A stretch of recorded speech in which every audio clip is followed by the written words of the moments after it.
오늘 함께 보실 내용은 요한복음 19장 17절에서 19장 마지막까지인데요. 함께 읽으실 구절은 19장 18절에서 19장 28절에서 30절입니다. 함께 읽으실 내용은 19장 28절에서 30절입니다. 다 같이 읽으시죠. 그 후에 예수께서 모든 일이 이미 이루어진 줄 아시고 성경을 응하게 하려 하사 이르시되 내가 목마르다 하시니 거기 신포도주가 가득히 담긴 그릇이 있는지라 사람들이 신포도주를 적신 해면을 우슬초에 내어 예수의 입에 대니 예수께서 신포도주를 받으신 후에 이르시되 다 이루었다 하시고 머리를 숙이니 영혼이 떠나가시니라. 아멘. 네, 함께 기도하시죠. 아버지 하나님 은혜를 감사합니다. 오늘도 저희들에게 하나님의 말씀을 허락하여 주심을 감사합니다. 우리 각자에게 하나님께서 예비하신 은혜와 하나님의 은혜를 허락하여 주시옵소서. 오직 예수님의 십자가의 영광만이 가득할 수 있게 하여 주시옵소서. 예수님 이름으로 기도드립니다. 아멘. 우리 지난주에 이어서 예수님의 십자가의 죽음에 대해서 계속 나누도록 하겠습니다. 우리가 예전에 요한복음 6장을 함께 공부하면서 오병이어 이적 바로 직후에 수많은 사람들이 생업을 포기하면서까지 예수님을 찾아왔던 것을 공부를 했었습니다.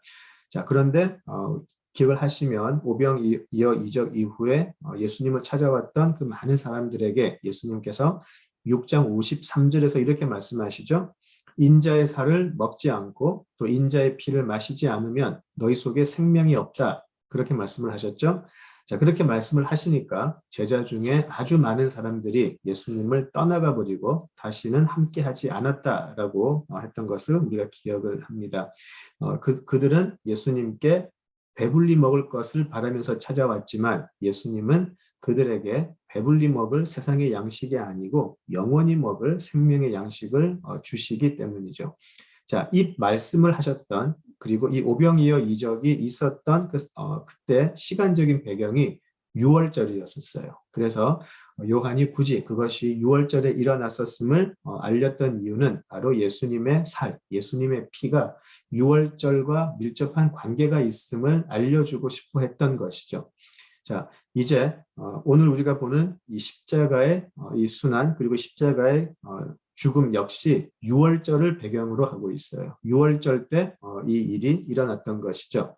자, 이때까지 6월절은 바로 예수님을 예표하는 절기였었어요. 예수님을 예표했는데 그래서 이스라엘 민족들은 전심을 다해서 그 6월절을 지켜왔는데 막상 그 예표했던 본체이신 예수님이 지금 눈앞에 왔는데 유대인들은 알아보지 못하고 다시 한번 6월절에 어린 양을 죽이게 되는 것이죠. 이제 예수님께서는 자기 자신이 바로 6월절의 그 어린 양이고 그 어린 양의 피와 살을 먹는 사람은 살게 될 것이다 라고 이제 말씀을 하시고 그 길로 가시게 될 거예요. 자, 이제 우리에게 주어진 시간이 그렇게 많지가 않으니까 우리가 중복되는 내용은 가급적 피하도록 하고요. 우리가 마가복음 그리고 히브리서에서 십자가에 대해서 특별히 많이 다루었던 것 기억하실 거예요. 그래서 마가복음과 히브리서를 통해서 우리가 나누었던 그 십자가 다시 한번 좀 보시면 좋을 것 같고요. 오늘은 본문을 쭉 따라가면서 한번 공부를 해보겠습니다. 19장 17절을 먼저 보시죠. 자, 그들이 예수를 맡음에 예수께서 자기의 십자가를 지시고 해골, 히브리 말로 골고다라 하는 곳에 나가시니라고 되어 있어요. 예수님이 직접 본인의 십자가를 지고 속죄 제물과 또 화목 제물이 되기 위해서 골고다로 올라가시는 장면이에요. 비슷한 장면이 아마 자연스럽게 연상이 되실 거라고 생각이 드는데요. 우리 창세기 22장으로 한번 가보시겠습니다. 창세기 22장입니다.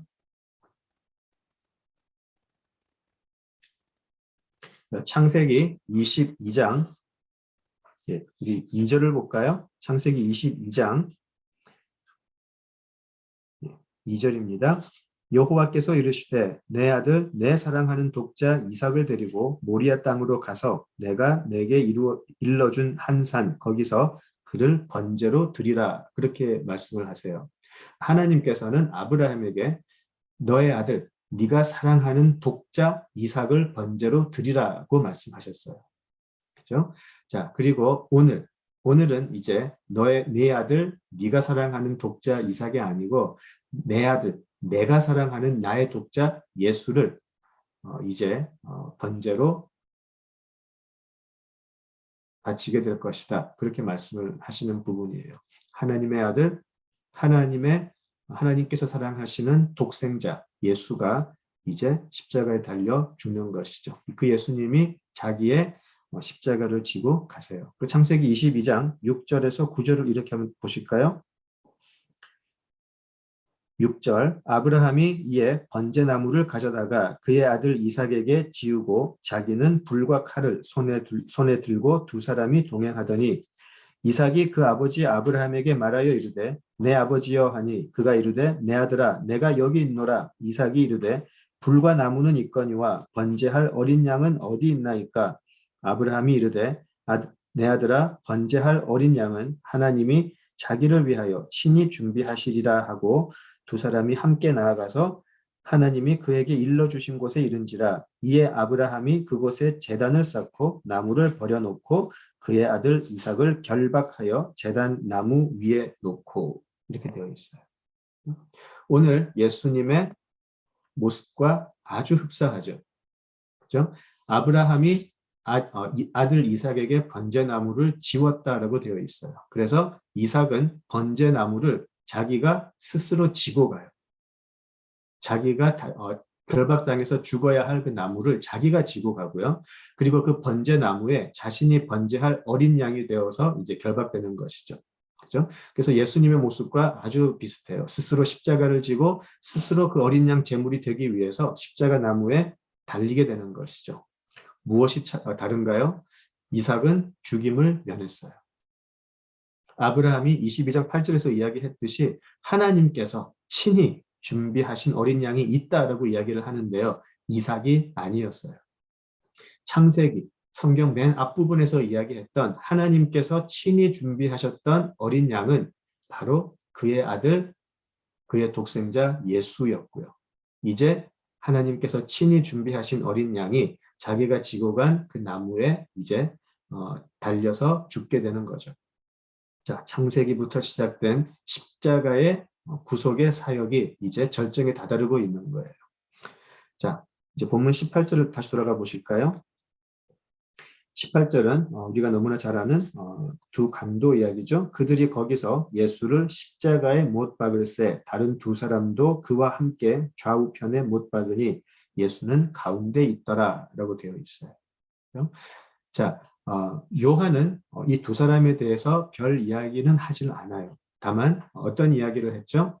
원래 이 세 사람이 십자가가 세 개가 있는데 두 사람이 지금 달려 있고 원래 예수님의 자리는 예수님께서 달리실 곳이 아니고 바라바가 죽어야 될 곳이었죠. 바라바가 잡혀야 할 곳에 바라바가 달려서 죽어야 할 곳에 지금 예수님이 이제 대신 달려 죽게 돼요. 자, 바라바는 그 이름을 말씀드릴 때 어떤 아버지의 아들이다라고 말씀드렸어요. 그죠? 바라바 해가지고요. 어떤 아버지의 아들을 살리기 위해서 하나님의 아들이 죽으시는 곳이 십자가예요. 하나님의 아들이 아버지의 아들, 이 사람을 대신해서 죽는 곳이 십자가라는 얘기죠. 자, 우리 누가복음 23장으로 한번 가보시겠습니다. 이 두 사람에 대해서 조금 더 보면 좋겠는데요. 누가가 이 두 사람의 대화를 기록을 하고 있죠. 우리 누가복음 23장 37절로 한번 가보시겠습니다. 누가복음 23장 39절이네요. 39절부터 43절을 한번 보겠습니다. 39절부터 43절입니다. 함께 읽죠. 달린 행악자 중 하나는 비방하여 이르되 내가 그리스도가 아니냐 너와 우리를 구원하라 하되 하나는 그 사람을 꾸짖어 이르되 내가 동일한 정죄를 받고서도 하나님을 두려워하지 아니하느냐? 우리는 우리가 행한 일에 상당한 보응을 받는 것이니 이에 당연하거니와 이 사람이 행한 것은 옳지 않은 것이 없느니라 하고 이르되 예수여 당신의 나라에 임하실 때에 나를 기억하소서 하니 예수께서 이르시되 내가 진실로 너에게 이르노니 오늘 내가 나와 함께 낙원에 있으리라 하시니라. 예, 지금 누가는 이 두 사람을 행악자라고 기록을 하고 있어요. 행악자. 예. 기억나시죠? 예수님을 군중들이 빌라도에게 넘길 때 똑같은 말을 쓰죠. 빌라도가 이 사람이 누구냐 그랬더니 이 사람은 행악자입니다라고 이야기를 해요. 누가는 지금 예수님 옆에 달린 두 사람도 행악자라고 불려요. 그래서 이 세 개의 십자가에 세 명의 행악자가 지금 달려 죽게 된다라는 것이죠. 재밌는 것은요, 우리가 자주 보았던 부분인데 이사야서 53장 메시아 장이라고 알려져 있는 이사야서 53장에 보면 이런 예언이 있어요. 53장 12절을 보시면 이는 그가 자기 영혼을 버려 사망에 이르게 하며 범죄자 중 하나로 헤아림을 받았음이니라 이렇게 나와 있어요. 범죄자 중 하나로 헤아림을 받았다. 메시아가 그렇게 나와 있어요. 그래서 행악자, 범죄자 중 하나로 예수님은 십자가에 달리시게 되죠. 실제 범죄자였던 바라바는 노임을 받고 예수님이 그 범죄자가 되어서 이제 죽게 된다. 이렇게 보시면 될 것 같아요. 자, 그런데 지금 중간에 예수님이 계시고 예수님의 우편과 좌편에 이제 두 행악자가 달려 있는데, 자, 이 예수님을 중간에 놓고 이 두 사람은 아주 극명하게 갈리게 되죠. 한 사람은 예수님을 비방하고 저주해요. 그죠? 한 사람은 예수님을 비방하고 저주하고요. 그 사람은 예수님께 그렇게 이야기하죠. 이 죽음의 순간에 우리를 구해달라는 거죠. 우리를 살려달라는 거죠. 그러지 못하고 이렇게 자신도 죽고 있는 모습을 보면서 그냥 비방을 하고 욕을 하는 것이죠. 예수님을 제대로 만나지 못한 사람들의 전형적인 모습이에요. 자, 그는 예수님을 눈앞에 두고서도 예수가 누구인지를 몰랐어요. 그래서 예수님에게 제일 바랄 수 있는 것은 그저 세상이었어요. 세상에서 사는 것. 그는 죽음을 초월하는 예수님의 나라를 전혀 모르기 때문에 예수님을 하나님의 아들을 눈앞에 두고서도 세상의 평안을 구하고 있어요. 세상의 구원을 구하고 있어요.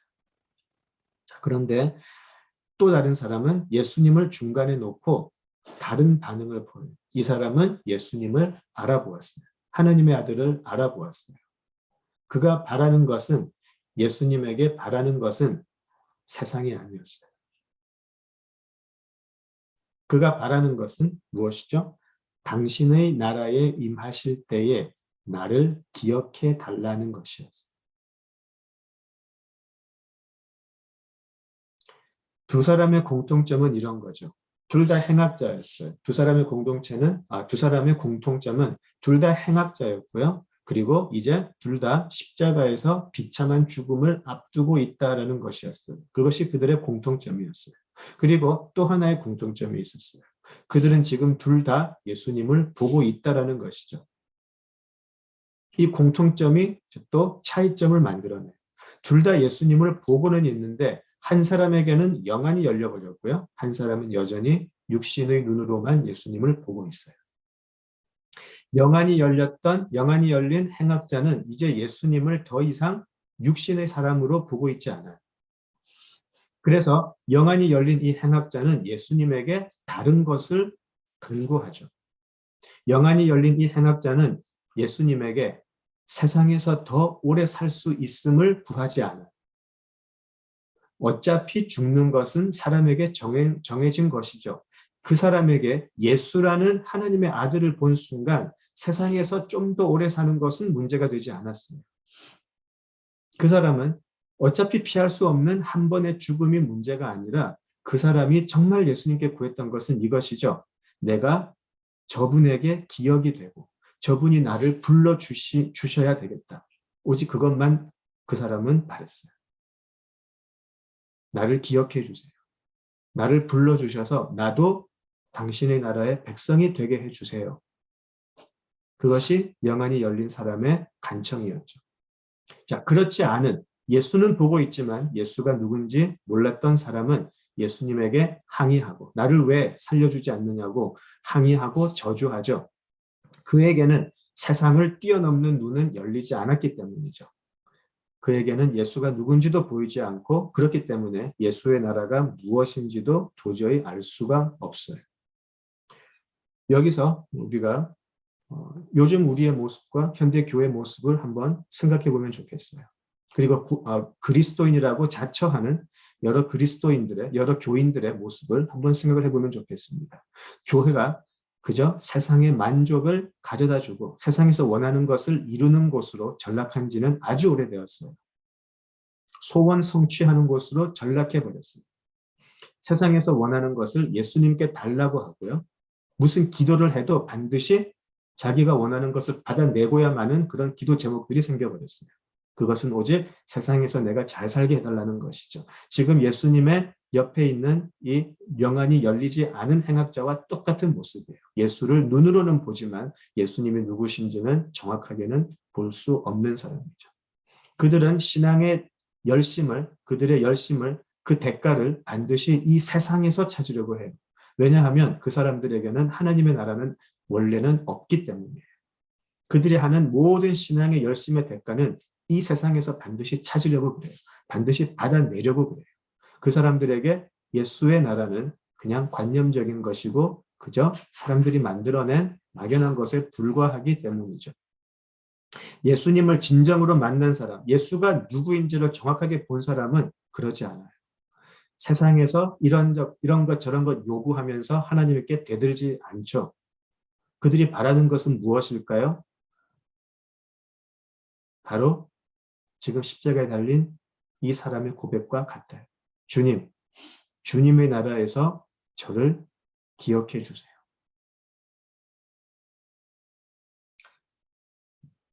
오늘 우리가 말씀 나눈 후에 찬양을 하나 부를 텐데요. 그 찬양이 바로 행악자의 고백이에요.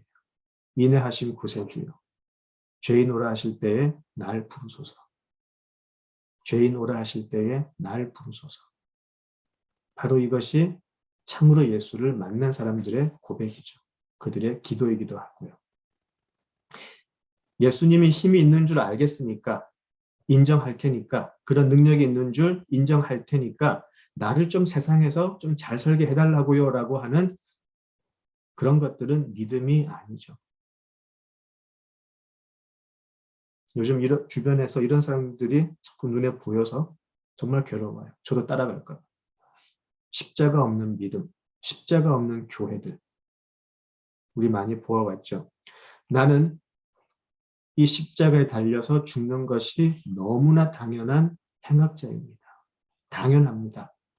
그런데 그럼에도 불구하고 나는 예수님의 나라에서 꼭 기억이 되어서 불리움을 받아서 그 나라에 있고 싶습니다. 자격이 없지만 죄인들 부르실 때에 저도 불러주세요. 염치 없고 너무나 뻔뻔하지만 저를 불러주세요. 이렇게 말하는 게 참으로 구원받은 사람이죠. 행악자 두 사람이 어쩌 피할 수 없는 죽음을 앞에 두고 그리고 예수님을 중간에 놓고 이렇게 갈리우게 돼요.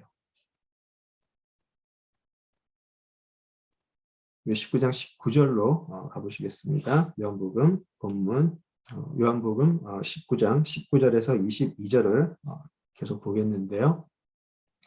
자, 이제 빌라도가 패를 쓰죠. 예수님의 십자가에 이제 제목을 이제 쓰게 되죠. 자, 여기서 빌라도는 또 한 번 자기도 모르게 또 예수님의 십자가의 사역을 돕게 돼요. 그는 십자가에 달릴 그 죄수의 패에 유대인의 왕이라고 쓰고요. 유대인의 왕이라고 쓰고 히브리 말로 로마어로 헬라어로 다 기록을 해요. 그래서 누가 보아도 알 수 있게 모두가 읽을 수 있게 당시에 통용되는 그 말들로 다 기록하고 예수는 유대인의 왕이다라고 선포를 해요. 그리고 그가 그 항의하는 유대인들에게 대답했던 빌라도의 말이 굉장히 재밌죠. 내가 써야 할 것을 썼다라고 이야기해요. 그렇죠. 써야 할 것이죠. 유대인의 왕이죠. 그리고 모든 이방인들에게도 선포되어야 할 내용이죠. 그가 써야 할 것은 십자가에 달려 죽는 이는 다른 행악자들과 같이 그런 죄인들이 아니고 바로 유대인의 왕임을 만민에게 알리는 거죠. 빌라도는 그렇게 예수님의 십자가의 사역을 자기도 모르게 이렇게 옆에서 이루고 있어요. 자, 계속해서 23절, 24절은 우리가 잘 알고 있죠. 군인들이 예수님의 옷을 취하는 장면이에요. 이것은 시편 22편의 예언이 이루어지는 것이죠. 우리가 예수님께서 십자가에 달리셨을 때 계속해서 예수님께서 하신 말씀의 대부분이 시편 22편에서 왔다고 우리가 다 알고 있고요. 그리고 많은 학자들이 아마 십자가에서 예수님은 시편 22편을 계속 외우고 계셨던 것이 아닐까 그렇게 이야기를 하죠. 요한복음에서는 이 겉옷과 속옷 모두 군인들이 제비 뽑고 나누는 것이 바로 이 시편 22편이 응하게 된 것이다 라고 기록을 해요. 예수님은 옷마저 뺏기게 돼요. 그래서 예수님은 완전히 발가벗겨온 채로 십자가에 달리는 거죠. 인간이 당할 수 있는 최고의 육신의 고통 그리고 수치를 한꺼번에 당하시게 돼요. 예수님의 겉옷, 속옷 모두가 벗겨지고 군인들은 그것을 제비 뽑아서 가져갔어요. 이제 사람이 당할 수 있는, 인간으로서 당할 수 있는 모든 고통, 수치를 지금 당하고 있는 것이죠. 바로 우리 때문에.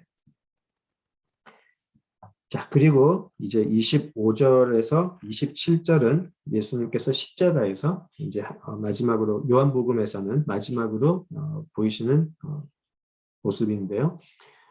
예수님이 요한이라고 알려진 이 사랑하는 제자에게 자신의 어머니를 맡기는 모습이에요.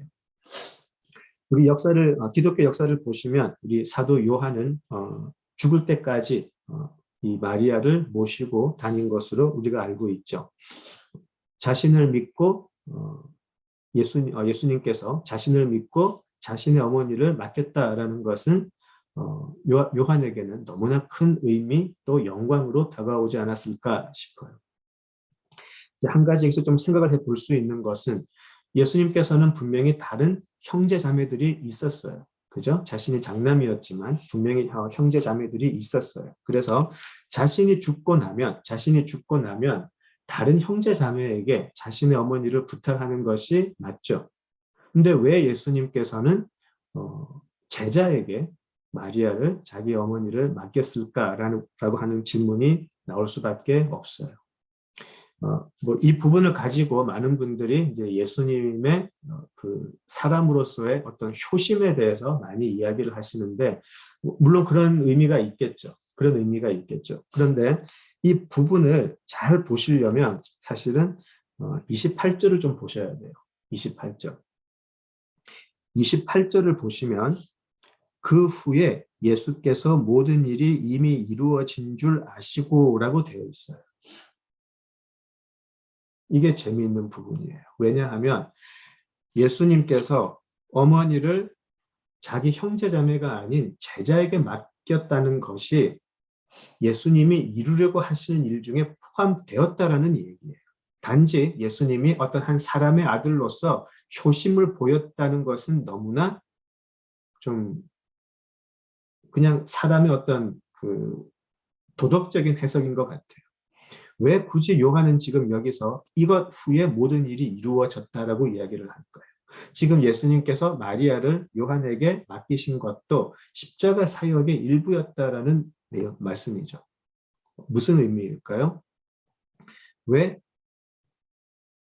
사도 요한은 요한복음을 기록을 할 때 그것을 굳이 기억을 해서 이것을 십자가에서 이루고자 하신 일의 마지막으로 기록을 했을까요? 다른 복음서 기자들은 기록하지 않아요. 이 놓친 부분을 요한은 꼭 적고 싶었던 것 같아요. 그죠? 자,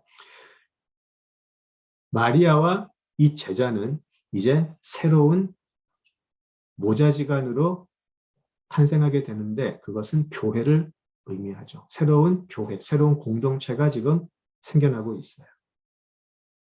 십자가를 통해서 남남이었던 사람들이 한 가족이 되어버리고요.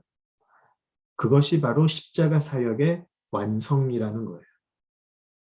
예수님의 십자가를 통해서 우리 한 사람 한 사람이 거듭나게 돼요. 그리고 이 거듭난 사람들이 모여서 예수님의 가족이 되어서 교회라는 공동체를 이루게 된다는 것이죠. 그래서 세상이 우리에게 주는 혈통으로 이루어지는 이 모든 전통 가치관이 무너지고요. 비로소 십자가를 통해서 예수님의 새로운 나라가 임하고 새로운 가족이 이 땅에 임한다라는 것이죠. 이것은 굉장히 놀라운 사도 요한의 기록이에요. 여기까지 해야 하나님의 아들이 이 땅에 오셔서 이루고자 하신 또 순종하셔야 될 모든 일들이 이루어진다. 여기까지 예수님은 완수하셔야 되는 일이었었어요. 단순한 효심이 아니라 새로운 혈연을 넘어선, 인간의 혈연을 넘어선 십자가에서 이루어지는 새로운 공동체가 이제 만들어진다라는 것이죠. 예수님이 가고 난 후에, 그죠? 그래서 예수님께서는 19장 26절에서 이렇게 말씀하세요. 자기 어머니에게 여자여 보소서 아들이니이다 라고 이야기하세요. 요한을 가르쳐서 어머니에게 이제 당신의 아들입니다. 그리고 27절을 보시면 그 제자에게 마리아를 가르치면서 너의 어머니다 라고 이야기해요. 새로운 가족, 새로운 공동체의 탄생이에요. 이제 이렇게 십자가를 통해서 교회가 이루어지고요. 새로운 공동체가 만들어지고 구원의 은혜가 이렇게 임하게 되죠. 이 구원의 은혜를 입은 사람들이 새로운 가족을 만들어내고 새로운 공동체를 만들어내고 그리고 그 가운데 하늘 문이 열리고요. 하늘에서 내려온 사닥다리가 이제 십자가 은혜를 입은 사람들로 하여금 하나님 나라로 갈 수 있게 해주시는 거죠. 이제 이 사닥다리를 타고 하늘로 갈 수 있는 사람들은 새로운 가족, 새로운 공동체가 되는 것이죠. 자, 그리고 이제 28절로 가시겠습니다. 28절을 보시면 그 후에 예수께서 모든 일이 이미 이루어진 줄 아시고 성병을 응하게 하려 하사 이르시되 내가 목마르다 하시니라고 되어 있어요. 이제 새로운 가족을 만드신 후에 십자가에서 새로운 가족을 만드신 후에 예수님은 내가 이제 이 땅에 온 이유, 내가 아버지께 순종해서 반드시 이루었어야 할 모든 일을 내가 다 했다라고 이제 생각을 하세요. 자, 그리고 나서 이제 예수님께서는 내가 목마르다 하시고 29절 신포도주가 가득히 담긴 그릇이 있는지라 사람들이 신포도주를 적신 해면을 우슬초에 매어 예수의 입에 대니 예수께서 신포도주를 받으신 후에 이르시되 다 이루었다 하시고 머리를 숙이니 영혼이 떠나가시니라 이렇게 나와 있어요. 조금 마가복음을 우리가 공부할 때 조금 반대되는 모습을 보았죠. 우리가 마가복음을 공부할 때 모략을 탄 포도주를 예수님께 사람들이 주었을 때 예수님은 그것을 거절하셨어요.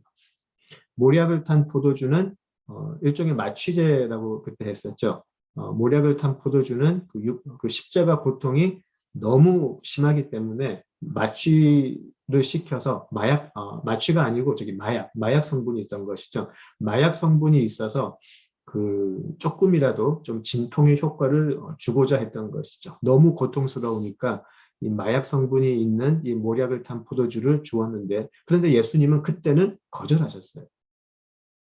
그죠? 그래서 왜 예수님이 이렇게 왔다 갔다 하시나라고 생각할 수가 있겠지만 그때는 예수님이 이 모든 일을 이루기 전이었었어요. 그래서 예수님은 사람이 당하는 모든 고통을 당해내셨어야 해요. 그때 그것을 경감받으면 안 되는 것이었죠. 그때는 사람이 받는 고통을 그대로 받으셔야 됐었고요. 그래서 그 마약 성분이 있는 또 진통 효과가 있는 그 포도주는 거절하셨어요. 자, 그러나 여기서는 이제 이 모든 일이 이제 이루어진 줄 아시고라고 되어 있어요. 이제 다 끝이 났어요. 이제 끝이 났어요.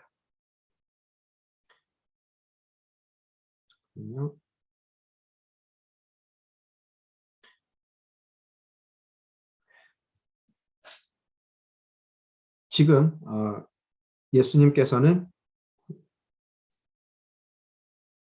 왜 이루어진 줄 아신 후에 포도주를 오히려 본인이 먼저 달라고 하셨을까? 이 부분은 다시 제가 처음에 말씀드렸던 6월절의 배경으로 좀 돌아가셔야 돼요. 왜 지금 예수님은 포도주를 원하실까? 우리 출애굽기 12장으로 가시겠습니다. 출애굽기 12장입니다.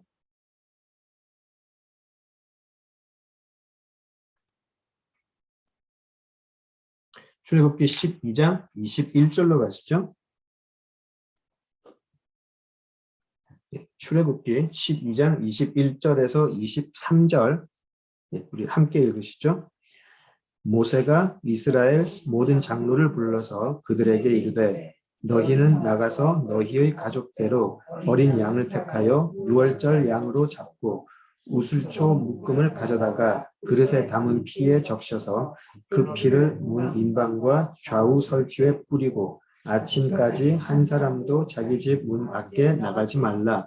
여호와께서 애굽 사람들에게 재앙을 내리려고 지나가실 때에 문 인방과 좌우 문설주의 피를 보시면 여호와께서 그 문을 넘으시고 멸하는 자에게 너희 집에 들어가서 너희를 치지 못하게 하실 것입니다. 아멘. 예. 여기도 우슬초가 나오고 적셔서 뿌린다라는 표현이 나오죠. 예, 굉장히 비슷한 내용이에요. 자, 우슬초 묶음에 포도주가 아닌 어린 양의 피를 적셔서 뿌리라고 되어 있어요. 그죠? 그러면 어떤 일이 생기나요? 뿌려진 피가 있는 곳은 하나님의 진노, 하나님의 재앙이 넘어가게 돼요. 우리는 그것을 패스오버라고 부르죠. 그것을 우리는 6월이라고 그래요. 그죠? 넘어가셨다라는 것이죠. 우슬초로 적신 피가, 어린 양의 피가 뿌려진 곳은 하나님의 재앙이 그냥 넘어가더라는 것이죠. 자, 오늘 지금 본문에서도요, 우슬초에 그 해면이라고 나와 있는데 스펀지라고 생각하시면 될 것 같아요. 스펀지에 포도주를 적셔서 예수의 입에 갖다 대었다라고 되어 있어요. 우슬초로. 자, 그리고 그 포도주는 무엇을 상징을 하죠? 성경에서 포도주는 예수님의 피를 의미를 하죠. 그렇죠? 자, 지금 아무 흠도 없고 죄가 없는 어린 양 예수의 피가 흘려지는 것이에요. 자, 그리고 그 어린 양의 피가 자기 자신에게 지금 뿌려지고 있어요. 자기 자신에게 우슬초로 적신 피가, 흠없는 어린 양의 피가 지금 자기 자신에게 지금 뿌려지고 있어요. 그래서 어떤 일이 생기죠? 그 피가 있는 자기 자신 안에 거하는 사람들에게는 하나님의 진노, 하나님의 재앙이 영원히 거하지 않아요. 그 예수님의 피가 뿌려진 사람들, 그 예수님을 소유한 사람들, 예수님 안에 거하고 또 그 안에 예수가 거하는 사람들은 6월절의 은혜가 영단번에 이루어지는 것이죠. 우리의 죄로 말미암은 하나님의 진노가 그냥 지나가게 돼요. 모든 것을 이루셨다라고 되어 있잖아요. 사도 요한은 요한복음을 지금 기록하면서 이 6월절과 관련된 그 내용을 계속해서 이야기를 하죠. 그죠? 오히려 이방인들의 입을 통해서 이 사람은 죄가 없다, 이 사람은 죄가 없다라는 것이 오히려 그들의 입을 통해서 나와버렸어요. 아무 죄를 찾지 못하였노라라고 해서 흠이 없고 점도 없는 어린 양임을 이야기를 하고요. 그리고 그 어린 양에게 이제 모든 사역이 끝이 나고 나서 이제 그 피가 뿌려지는 거예요. 피가 뿌려졌어요. 그래서 예수를 소유한 자들은 그 피 때문에 구원을 받는다라는 것이죠. 자, 예전에는 제사장들이 매년 다른 제물을 찾아서 잡고 그 제물을 통해서 속죄 제사를 드리게 되고요. 그죠? 자, 그렇지만 또 1년이 지나면 또 똑같은 일을 했었어야 돼요. 그리고 그 제사를 드렸던 제사장도 자기들은 죄인이었고요. 또 그 사람이 죽으면 또 다른 제사장이 또 그 자리에 들어와서 또 제사를 했었어야 돼요. 그렇지만 우리 히브리서 공부할 때 기억이 나시겠지만 이제 우리에게는 더 이상의 속죄 제물도 필요가 없고 더 이상의 제사장도 필요가 없게 되어버렸어요. 그렇죠? 이제 더 이상 우리가 필요로 하는 다른 제사는 있을 수가 없어요.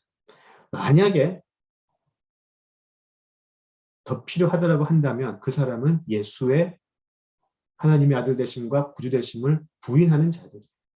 요즘 너무 열심히 지나쳐가지고요. 자꾸 이스라엘의 제사를 교회로 가지고 들어와서 재현하려고 하는 사람들이 있어요. 많은 교회들이 있어요. 미국에도 많이 있어요.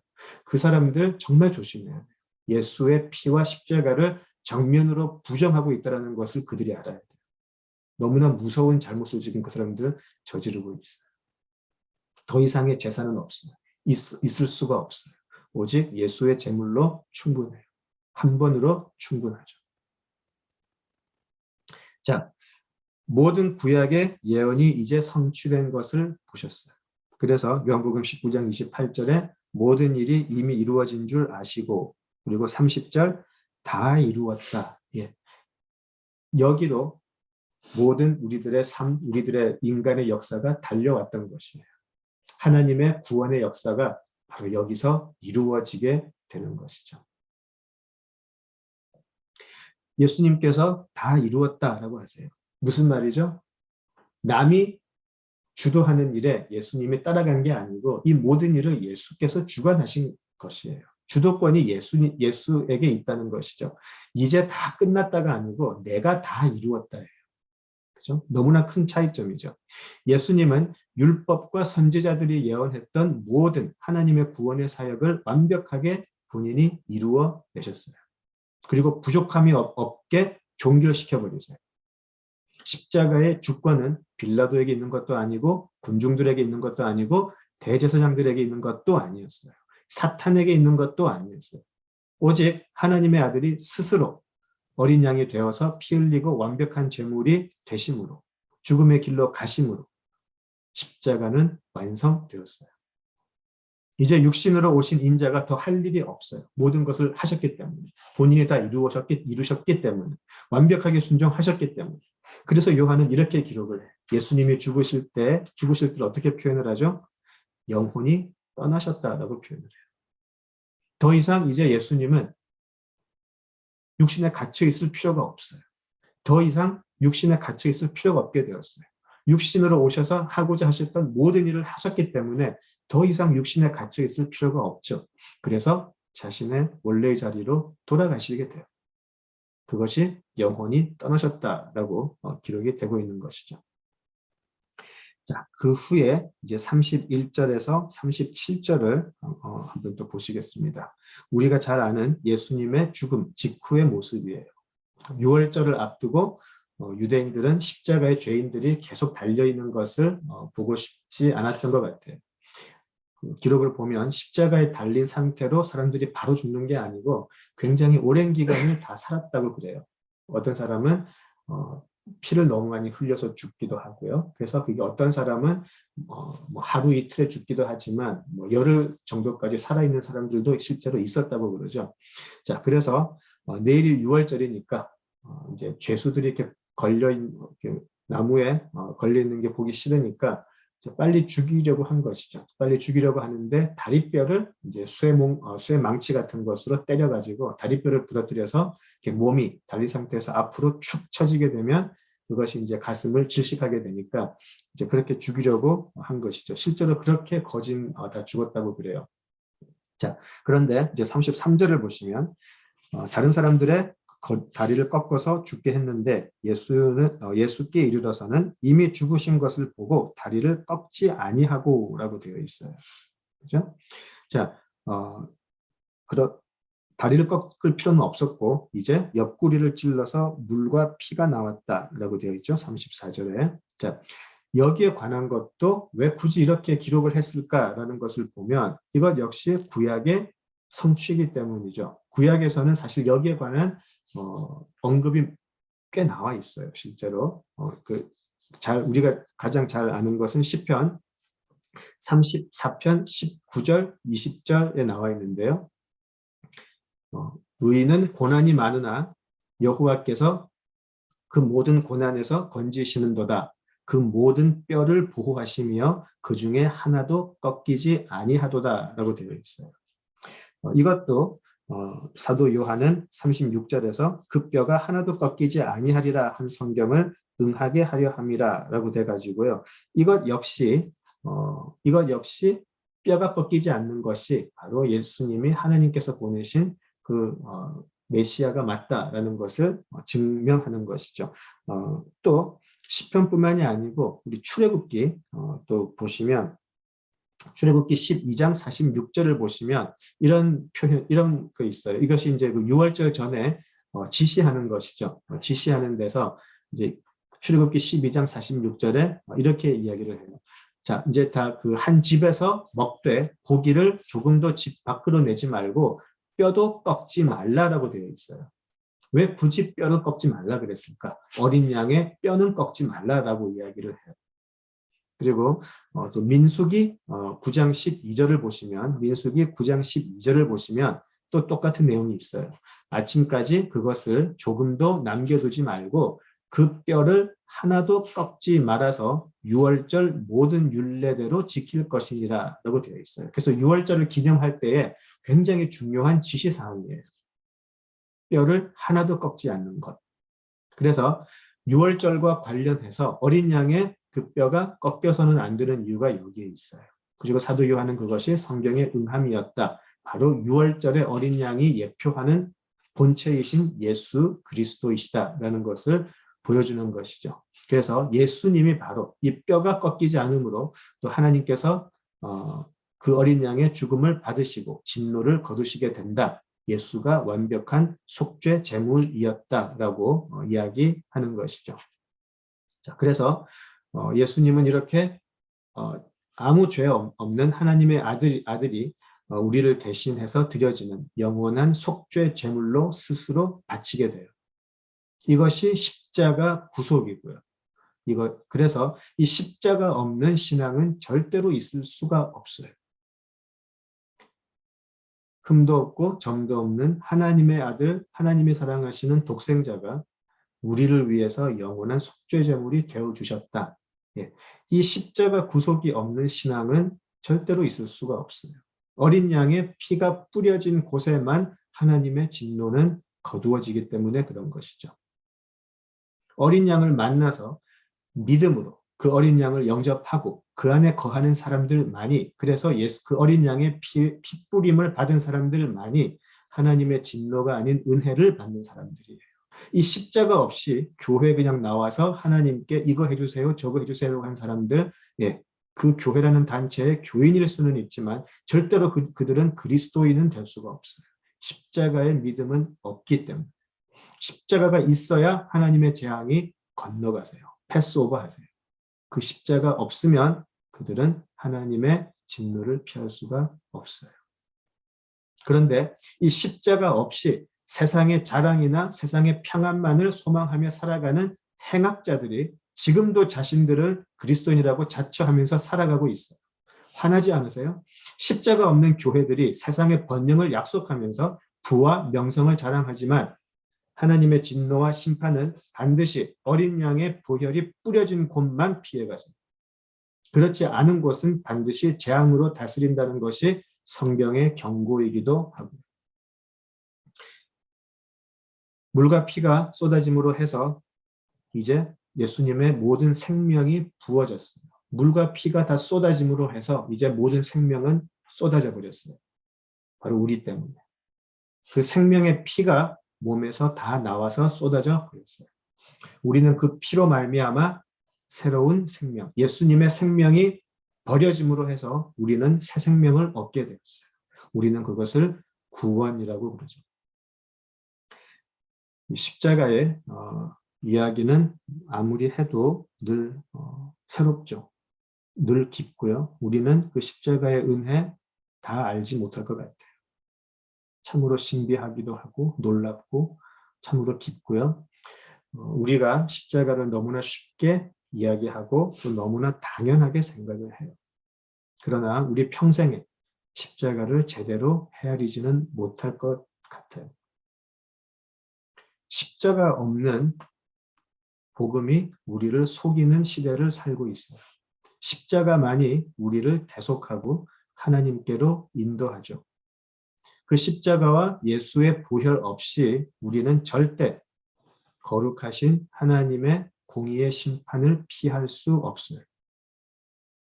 지난주에 우리가 창세기 3장을 잠깐 보았죠. 창세기 3장에서 이런 내용이 있었죠. 바로 우리 죄 때문에 땅이 저주를 받게 되었다라는 내용이었어요. 우리 죄 때문에 은혜의 소산물을 내어야 할 땅이 우리 죄 때문에 땅이 저주의 대상으로 바뀌어 버렸어요. 그리고 우리들은 어떻게 되었죠? 우리 죄의 결과로 우리들은 우리의 근본이 흙이기 때문에 우리는 다시 흙으로 돌아가게 돼요. 예. 우리 죄 때문에 우리는 흙으로 돌아가는데 저주받은 땅으로 돌아가게 되어버렸어요. 그것이 창세기 3장에서 가르치는 우리들의 모든 사람들의 운명이 되어버렸어요. 우리는 흙에서 났으니 흙으로 돌아가요. 그런데 흙으로 돌아간다는 것은 바로 저주받은 땅으로 돌아갑니다. 저주로 돌아가게 돼요. 자, 그러나 이 저주의 땅으로 돌아가야 하는 우리가 십자가로 말미암아 저주의 땅이 아닌 하늘의 은혜의 나라로 갈 수 있게 되었다는 것이에요. 어떻게 해요? 예수님이 십자가를 통해서 하늘의 사닥다리가 되셔서 우리로 하여금 가게 하세요. 예수님 옆에 달린 한 행악자의 간청이 우리의 간청이 되기를 다시 한번 소망합니다. 주님, 주님의 나라에서 저를 기억해 주십시오. 이것이 우리 기도의 영원한 제목이 되고 또 신앙의 소망이 되기를 기원합니다. 네, 기도하시죠. 아버지 하나님, 우리에게 참 예수를 발견할 수 있는 눈을 허락하여 주시고 오직 예수로 말미암아 하나님의 진노를 피하고 오직 예수로 말미암아 하나님의 자녀가 되었음을 감사하고 기뻐하며 하나님 그 예수님만으로 충분합니다 라고 말할 수 있는 우리 모두 되게 하여 주시옵소서. 예수님 이름으로 기도드립니다. 아멘.